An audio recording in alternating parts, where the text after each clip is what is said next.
say a few things about some unique features of Sanskrit language. So if you look at Sanskrit and its various aspects and the way it has contributed to the whole knowledge system that we have, it's complete in all dimensions of its personality. Look at from the language point of view, literature point of view, the thought contents expressed through this language, it's complete. It's a complete success, I would rather say. And what made this language so great is if you look at different features, one aspect you can think that it has got an amazing flexibility. I have not come across any language which has got such flexibility in its structure, in its creation of words. Amazing flexibility. What it does with that, no language can do that. Amazing examples we have from different literature. Look at the majestic sonority, the purity of the vibration of the sounds, the musicality, the precision with which it says things. Perhaps no culture has the sutra style of composition. The sutra style is very, very unique to Sanskrit. You have Patanjali Yoga Sutra.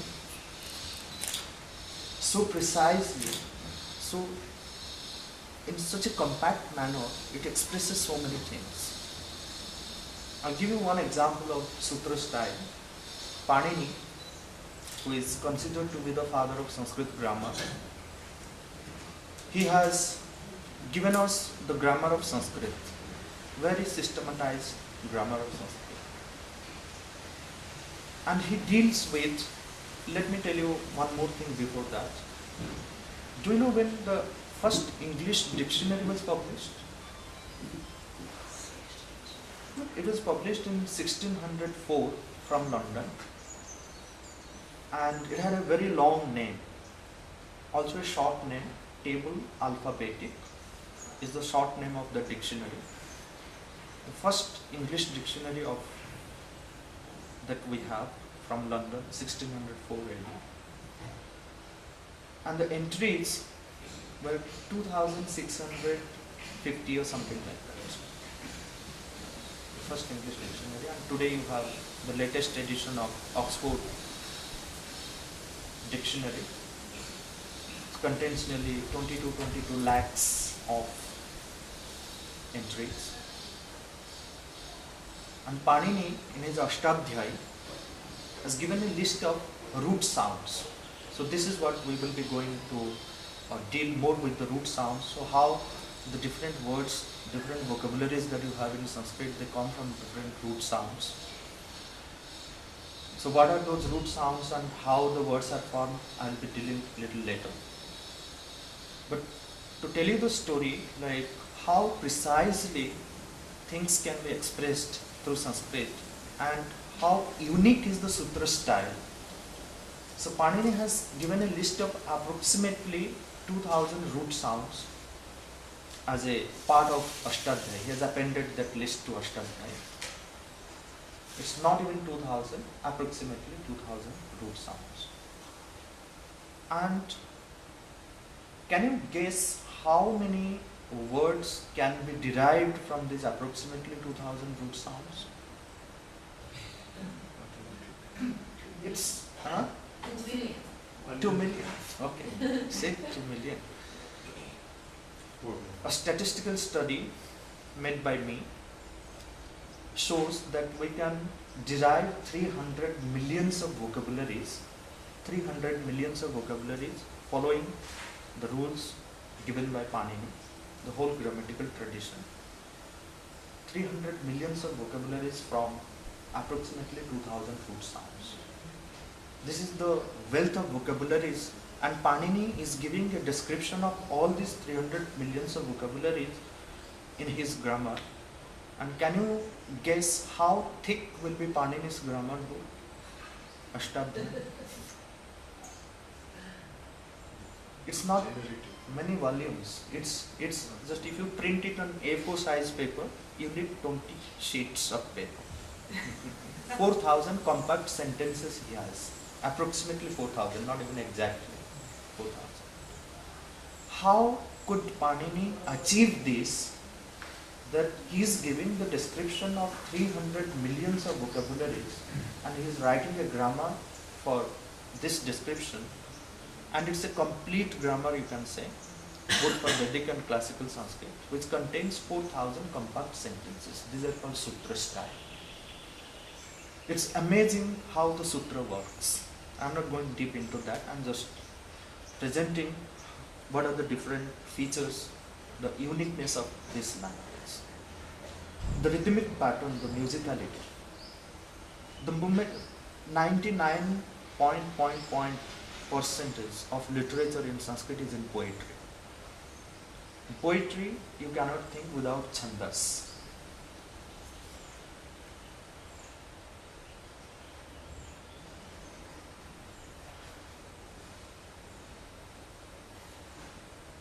The chandas means all to do with the rhythmic patterns, different rhythmic patterns. And these rhythmic patterns, again, another uniqueness of the Sanskrit people or the ancient Indian seers, that what they have contributed, how they have presented the whole knowledge that they have. These small rhythmic patterns or the whole study of the chandas is something, again, amazing aspect of Sanskrit language, that the vision, what they have presented through these chandas, is that the chandas is not confined to poetry. The moment we speak about chandas, we think that poetry and the different chandas that we have, like to name, give you few names of chandas, like Anushtup is one chanda, the name of one chanda, which has got 8 syllables in each line. So 4 metrical lines together make a shlok, make a verse, in complete verse in Sanskrit. So these metrical lines are regulated by the number of syllables, the arrangement of syllables by short and long. There are infinite number of chandas. But the vision what they have provided, they have given, that the purpose of these chandas is not just to appreciate poetry, not just to understand poetry, but to grow with these and to be attuned to the universal rhythm, the cosmic meter. And it is through these small chandas are representatives of a great cosmic meter, and it is through these that we can grow conscious about that cosmic meter. And how they have presented it, and whatever, for example, like one of the guiding principles or the foundational principle of the ancient Indian seers was to discover by intuition and develop by logic. So the entire knowledge system, you can say that it was the intuitive knowledge which they developed later by logically. Look at Ayurveda, look at all the different shastras. How was it possible for the ancient Indian seers to give you the exact properties of thousands of plants which works after thousands of years? And today, with all the facilities of empirical science, you give a group of scientists to discover the properties of a plant, and you know how it will be a mega project of so many $1 million, and you don't know whether the exact properties will come out or not. So this is how they have given us. One of the important features of Sanskrit which I am going to highlight in today's presentation is that the Sanskrit, from its very inception, is a consciously designed language. Very consciously designed language which has immense power in uplifting the human consciousness to sublime heights. So this has been my experience with the language. When I say consciously designed language, I again refer back to one of the sentences of Sri Aurobindo which he says in his Secret of the Veda. He says that each and every word in Sanskrit is conscious of its own history. What a powerful sentence. And it makes the whole language, the whole perception to look at the language from a very different angle, from different point of viewpoint. That each and every word in Sanskrit is conscious of its own history. There is no word, like you pick up any word in Sanskrit, that word itself will tell you why it stands for a particular object or why it stands for a particular idea. You don't need to refer to any dictionary. The word itself can give you that knowledge. There are processes by which you can realize what is behind the word, and the word itself is going to help you. That's the beauty of the Sanskrit language. For example, the word, say I'm giving you one example through which it becomes easy for me to explain you, and this is what I have experienced. I have realized the meaning of a particular word. So what I do, my way of dealing with these words is I pick up a key word from the Vedas or Upanishads or from the entire Indic tradition. There are many key words. I repeat it like a mantra. I meditate on it. I contemplate on it. My whole purpose is to touch the essential vibration of the sound of that word, and to see what that word reveals to me. My first word was the word for faith. When we say I am faithful to the divine, I have no faith in this man, what does it mean? What exactly is the psychological functioning, or what is the state of my mind when I say this? How do I know whether I am faithful or not? How faithful I am when I say I am faithful to the divine? How do I know? And another aspect which I have seen, like whenever I have difficulty in understanding any concept, the first step for me is I immediately try to translate the word into Sanskrit. And the very process of translation gives me lots of clarity. So the moment there is any difficulty in understanding, the attempt is to translate it into Sanskrit. And then some clarity comes from that. It's such a transparent language, so consciously designed language, and it has immense power in that. So the word for faith in Sanskrit is Shraddha. So Shraddha has two components in it, Shrat and Dha. Dha is a root sound, and each root sound has a fundamental experience associated with it. So the fundamental experience with the sound Dha is to hold on to grasp, to grab, to capture. So wherever Dha makes its appearance, or in whichever word you find Dha, you can have a sense of holding on to. Holding on to Shrat. The word Shrat has lost its existence, independent existence in the classical Sanskrit. In classical Sanskrit literature, you will not find the word Shrat used independently, but the Vedas have preserved it. There are several mantras where you find Shrat used independently. For example, Shrat te dadhami. So this is how you find the independent use of the word Shrat in the Vedas. Shrat, as per the traditional interpretation, Shrat is truth, like Sat. Then fortunately, I found there are a lot of mantras where Shrat exists and Sri Aurobindo has interpreted it. So Sri Aurobindo's interpretation of Shrat is whatever is true to your aspiration. Holding on to what is true to your aspiration is Shraddha, is faith. When you have a central aspiration, you have formed a higher aspiration, when each and every movement of your being, they are coming forward to collaborate with that aspiration, then you know that you have Shraddha. When, say, some parts are rejecting us, Sri Aurobindo explains in his book, The Mother, several parts are collaborating, one part is rejecting, then there is no complete sincerity, there is no complete, Shraddha is not complete. And when this Shraddha is formed, then the higher knowledge, you become the adhikari, you become eligible to receive the higher knowledge.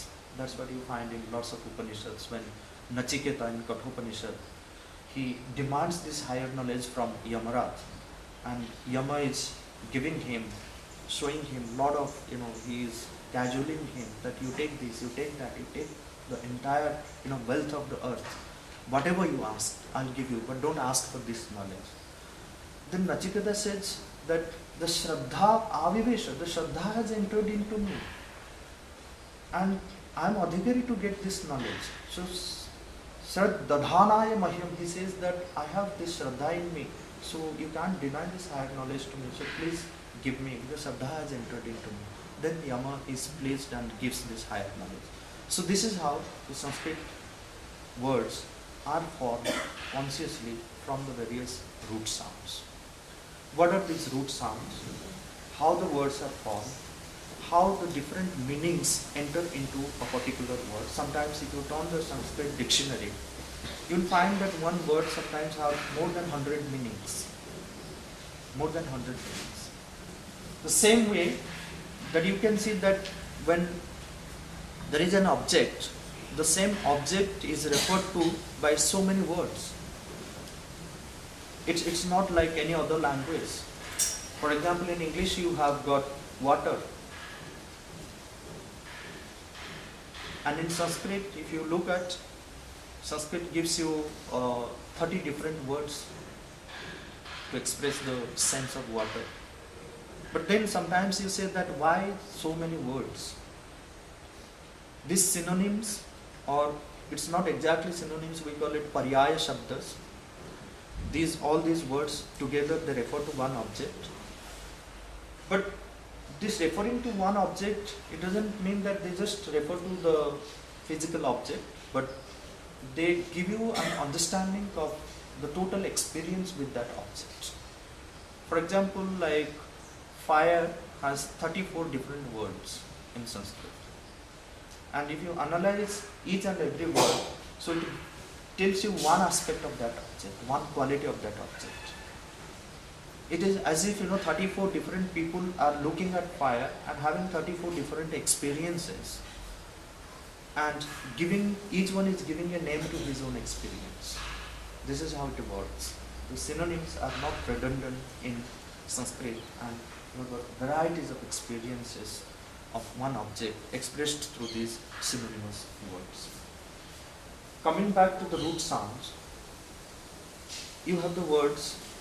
So at the basis of all these words, so each and every word is derived from a root sound. For example, when you say pathati, pathami, pathaka, pathaka, patha, the common sound here is pat. The pat is a root sound. From one root sound, you can derive thousands of words. But pat has a particular has a fundamental experience associated with that. All the different words derived from pat, the meanings that you have in the words derived from pat, they refer to this fundamental experience. Somehow they are associated with that. I can give you another example to show you. What is the fundamental experience? The fundamental experience is to coming in contact with the knowledge. Opening of, coming in contact with knowledge. So from there you get study, reading. These are the meanings of pat. So how these multi-significance of root sounds, it works in Sanskrit. I'll give you another example. Do we have a writing board? No. Okay. So I'll take you one more example. If you pick up a Sanskrit dictionary to find out the meanings of a root sound, you'll find that first the root sound, then they will give number 1, these are the meanings, number 2, these are the meanings, number 3, number 4, number 5. So you have a whole list of meanings, but they are divided into different So these are not like this division is not any. Uh, it's actually the different levels of meanings. The primary level, the secondary level, again the further levels of meanings that you find. How it works? I'll take the word opposite to faith, doubt. When you say doubt, what exactly is the psychological state again?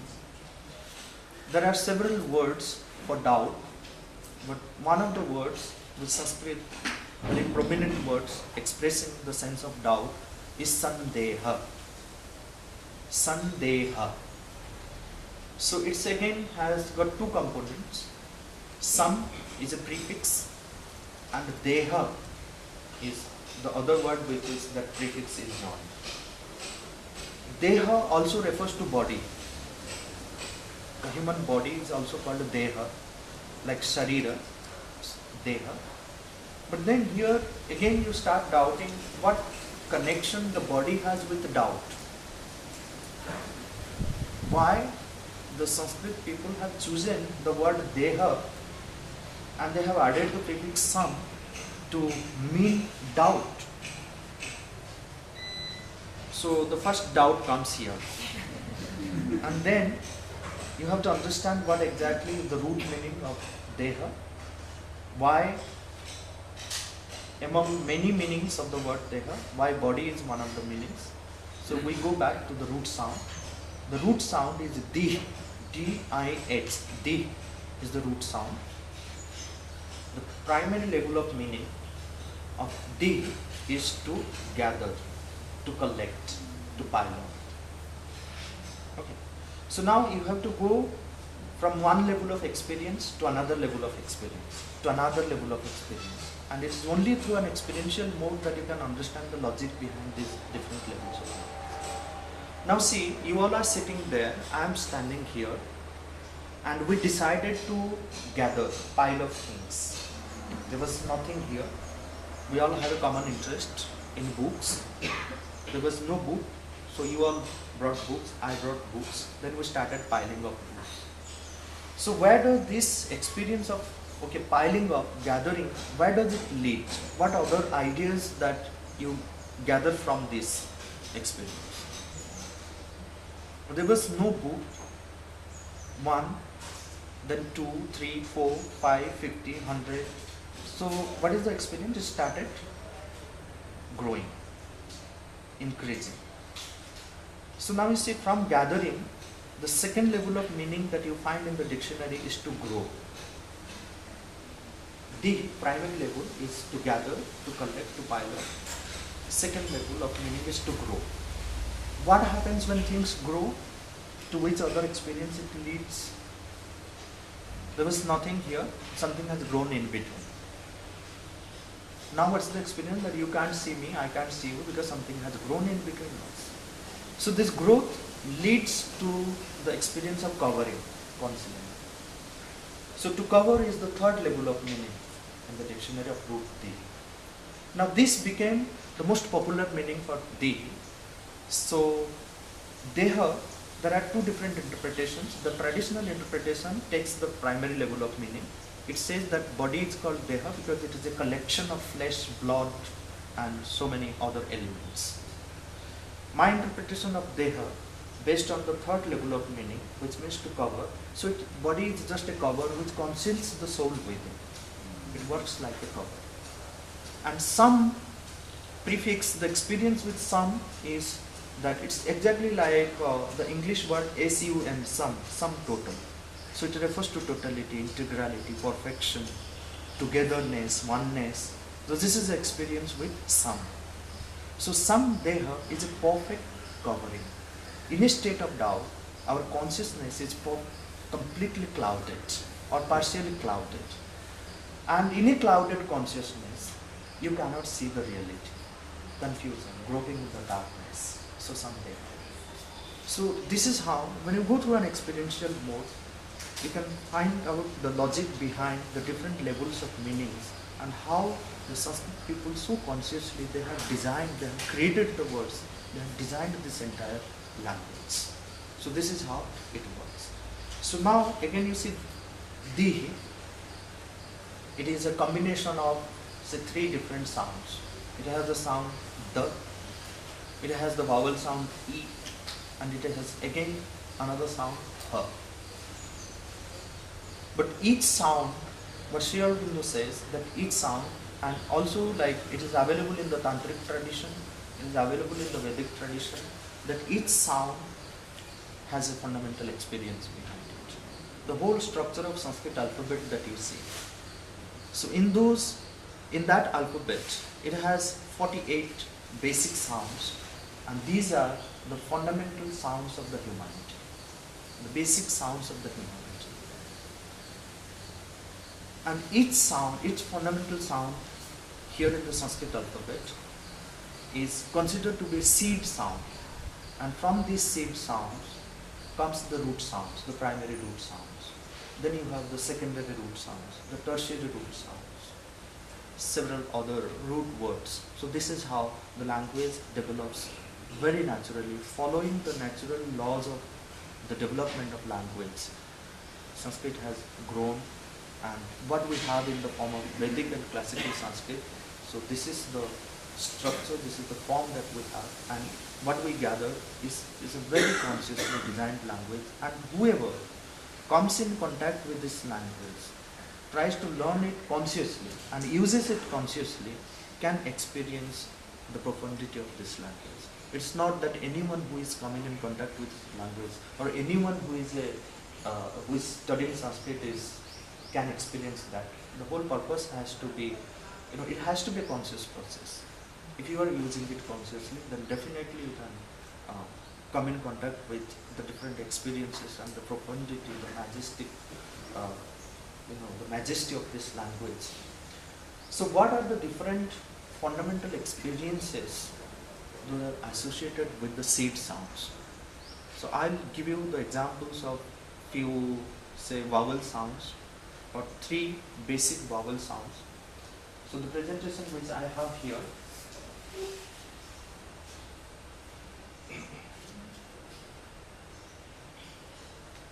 say A is the first sound in the Sanskrit alphabet. I told you that there are 48 basic sounds, and if you look at the arrangement of sounds in the Sanskrit alphabet, it follows a very systematic, in a very systematic manner they have arranged the sounds. That it gives you an insight, or gives you this understanding that how do we know that which are the fundamental sounds? And once we have identified the fundamental sounds, how are we going to arrange those sounds in what manner to give a scientific alphabet, system of alphabet. In Sanskrit, beginning from A, the first sound, and the last sound Ha, the entire structure is highly systematic and scientific. And it has got a lot of implementations in the modern world also. The first thing the Sanskrit people have done, the phoneticians, the grammarians, or the seer sages who have designed this language, or the guardians of this language, they have separated the consonantal sounds from the vowel sounds. It's not a mixture. First you have the whole set of vowel sounds, then you have the consonantal sounds, then you have the rest of the sounds, semi-vowels and the sibilants. What exactly is the difference between the vowel and consonantal sounds? We can have so many definitions, but on the basis of those definitions, will those definitions of our vowel and consonantal sounds help us identifying the vowel sounds of other languages which are foreign to us? The simple explanation given by the ancient Indian phoneticians is that the vowel sounds are contactless sounds, asprushta. When you say the vowel sounds, there is no contact in the mouth. No part of your tongue is touching any other articulated organ there. The consonantal sounds are sounds with contact. Sprushta. This is the word which they have used. Sprushta. There is a solid contact. And you can hold the consonantal sounds. So, pa, you can hold it as long as you want. But the vowel sounds you can't hold. You can intone it for an infinite period.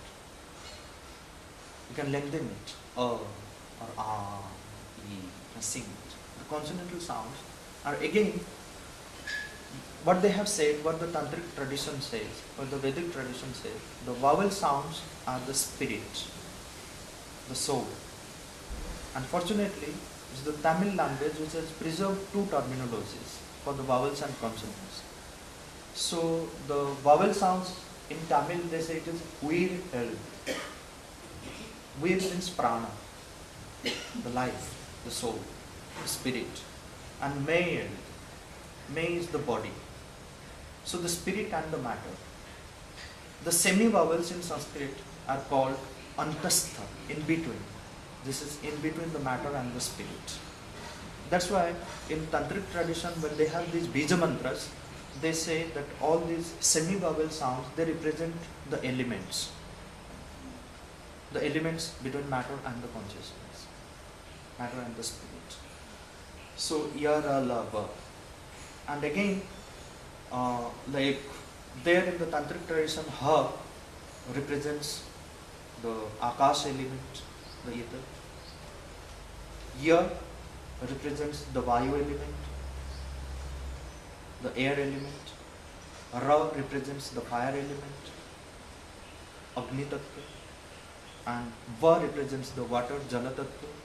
And La represents the what is it? Earth element, the Prithvi Tattva, earth element. So that's why in the tantric tradition, when they give you the mantras, the bija mantras for the Kundalini Jagarana, awakening of the Kundalini, so you have Lam, Vam, Ram, Yam, Ham, Ksham. This is how the mantras are given. But look at the insides, how they have arranged the sounds. And again, like after the vowel sounds, you find the consonantal sounds divided into 5 different groups. Ka, kha, ga, ga, na. Cha, cha, ja, ja, na. Ta, tha, da, dha, na. Ta, tha, da, dha, na. Pa, pa, ba, bha, ma. These are the 25 consonantal sounds divided into 5 different groups. And the way they have been arranged, that you cannot change this order. If someone asks you what is the logic behind A, B, C, D, E, F, G, this order, the only answer that you can find is that there is no logic. But here, the arrangement follows a certain science of phonetics, the sound production, the speech production.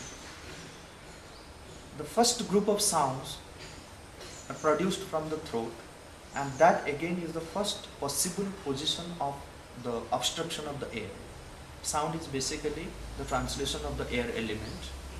The air comes through the vocal cord, gets obstructed at different places, and you get different sounds. The first possible position of sound obstruction is the position where from you say ka, kha, ga, gha. You cannot have, the human vocal cord is not capable of producing any sound from a position below where from you say ka. So ka is the first consonantal sound of the entire humanity. You cannot have any sound which is produced from a position below where from the sound ka is produced. What about ha? Huh? Ha. Ha is a kind Ha of, is below it's ka. not a consonantal sound actually. Ha is more open and more semi-vowel in its nature. It's not a pure consonantal sound. You don't touch. No? Okay. It doesn't touch. There's no contact. It's a stop. See, there is even like, I'll tell you, there are certain sounds, the urasya varnas are not even produced from the throat, they are produced from the lungs.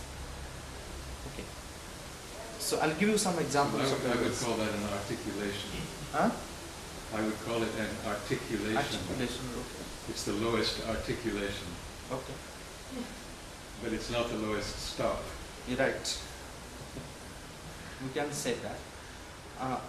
Ka, when you have in that group ka, kha, ga, gha and ma, these 5 sounds coming from the same position where the root of the tongue is coming into contact with the soft palate, and you get these 5 sounds.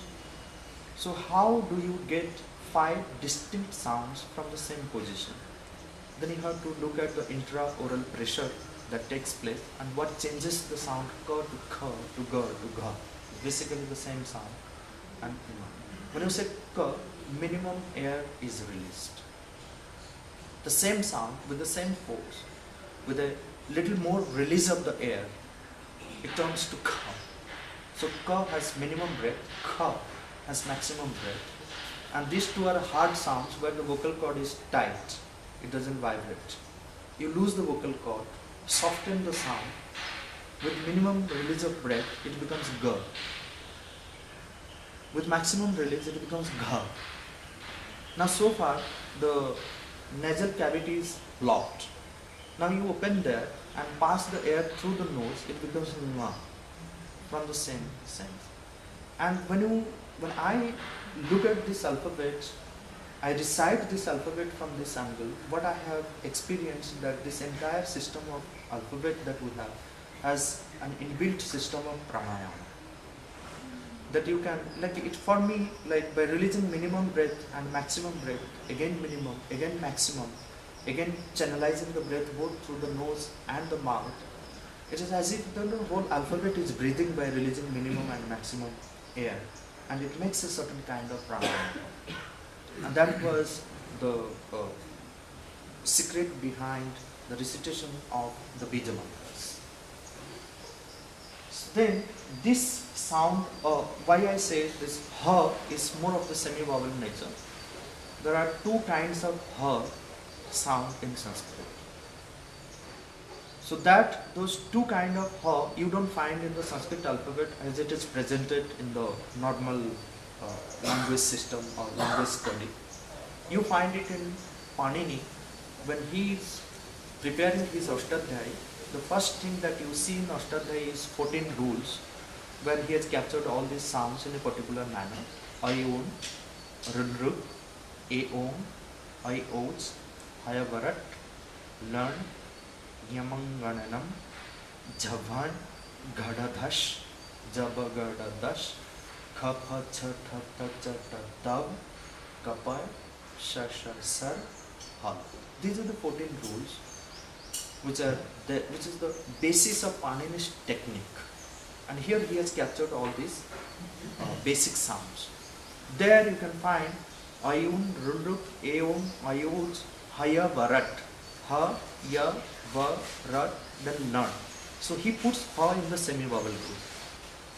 And again you have another Ha sound at the end.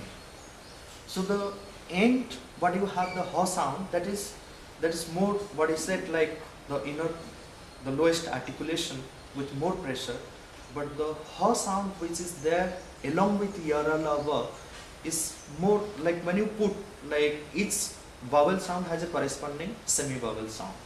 So Ya is the corresponding semi-vowel sound of E. Ra is the corresponding semi-vowel sound of R. La is the corresponding semi-vowel sound of Lr. Va is the corresponding semi-vowel sound of U. What happened to the semi-vowel of the A and A? So Ya sounds like E, Ra sounds like Ru, La sounds like Lr, Va sounds like U. So what happened to the semi-vowel of A? It was preserved till Panini's time. That's why Panini has identified it and put it in the semi-vowel group, and this Sanskrit and any other Indian language has lost it. Greek and Latin and other languages have preserved it, where they write H-O-U-R but say our. You write H-O-N-O-U-R but you say honor. You don't say honor. It's honor. So this articulation is preserved more there, and Panini has put it in the semi-vowel group. So to me, the Ha sound which is there in Panini's system, in Panini's Maheshwara Sutras, it is a semi-vowel of the A which is pronounced softly and sounds like A, and I find it in other languages like our, honor, and there are several other words. This is one type of explanation to the first sound of Ha sound of Panini. coming back to the fundamental experiences with the vowels and consonantal sounds. So, A is the first vowel sound of Sanskrit alphabet. And the philosophy behind it is that in the Bhagavad Gita text, so Sri Krishna says, Aksharanam akarosmi. So I am A among all the sounds. And A refers to the absolute existence. That's what Sri Aurobindo says, that A refers to absolute existence. And in the Tantras, it refers to like Vishnu, Shiva in their higher personalities, highest personalities. And every text in Sanskrit dealing with the separate sounds, they assign the highest position to the sound A. Akara Sarva Varanagrya. So it is the topmost sound, and it is the sound which is all pervading. It's there in all sounds. The rest of the sounds are modifications of this sound. The only sound is A. In Om you find A as the first sound.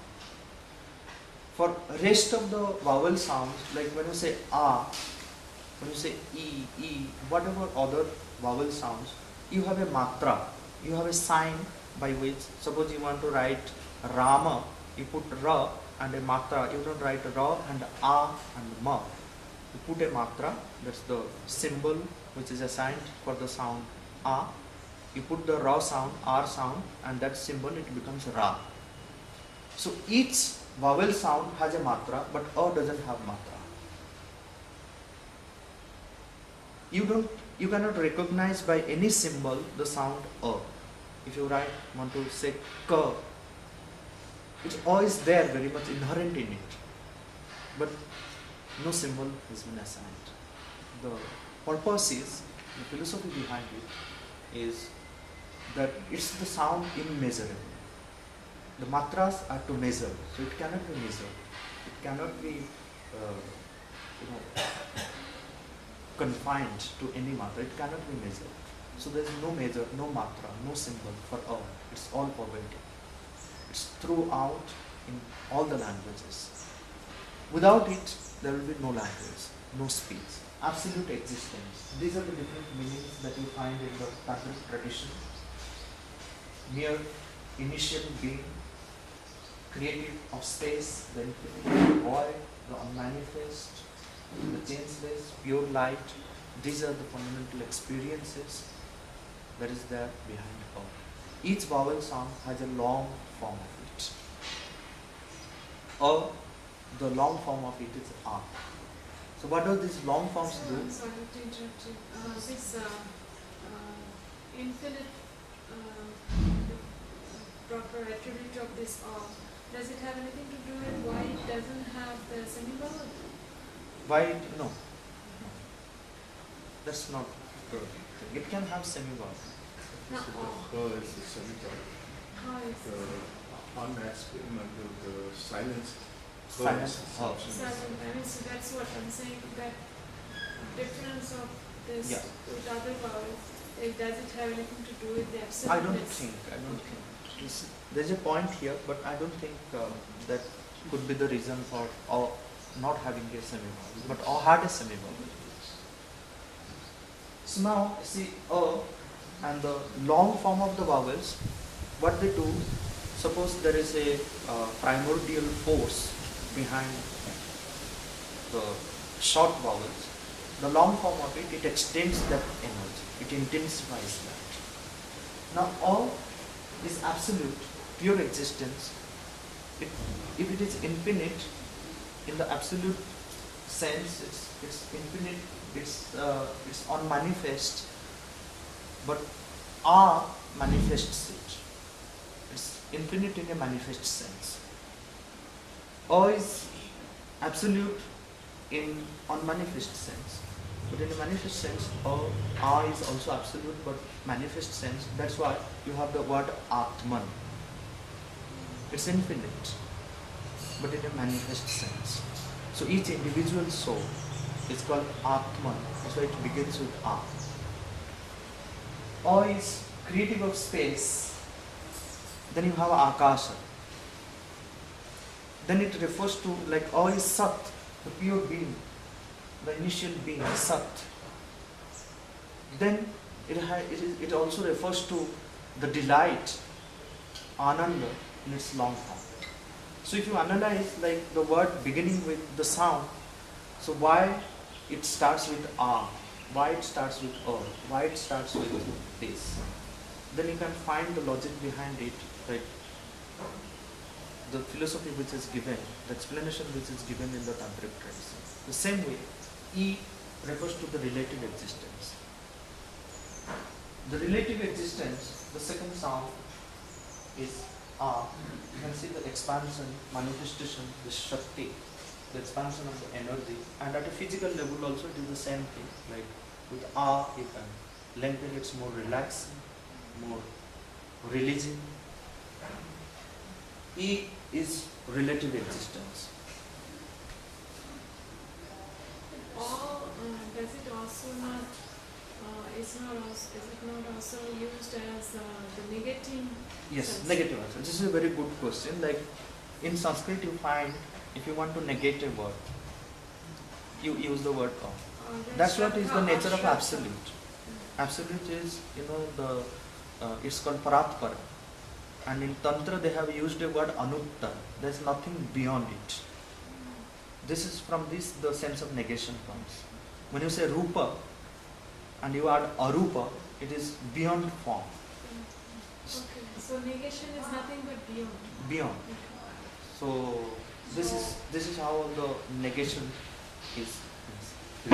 It seems that you have now moved into the realm of symbolism. You are Yes. no longer on the level of the sound element of language, because there must be equally a primordial force in the generation of and a. Okay. There must be a primordial force in the origination of either of those sounds. There is actually no difference between them except a slight difference of The difference position is in the throat.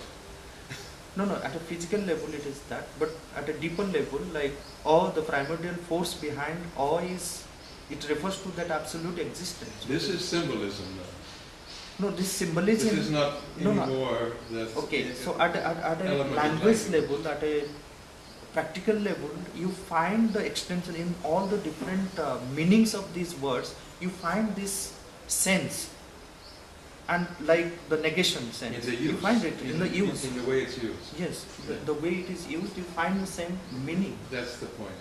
Yes. So E refers to the relative existence, and then where it again refers to the Ichha Shakti. It wants to manifest the Ichha Shakti, the primordial Shakti, the desire. And then the long form of it extends that Ichha, so it becomes a ruling power. The desire intensified, it leads you to the sense of ruling power. So you have the word Ishwar, Ishana, beginning with E, it is intensifying again the sense of E.